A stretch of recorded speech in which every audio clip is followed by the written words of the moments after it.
This mower is up for sale. It's a Ransomes 20 inch. It's a Stunner Ultra engine on it. Got a carburetor. It's a fan. This how you start it, you buy this handle here to turn it. You can see that's the depressor.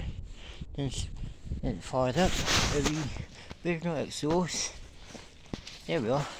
You can see the belt and the fan. So this must go because I want to make room in the shed up there. So that's what it looks like. Chain and the grass box over here as well. There's the grass box.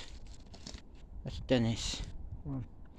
Anyway, if you're interested, please contact me by YouTube. Thanks for watching. Bye.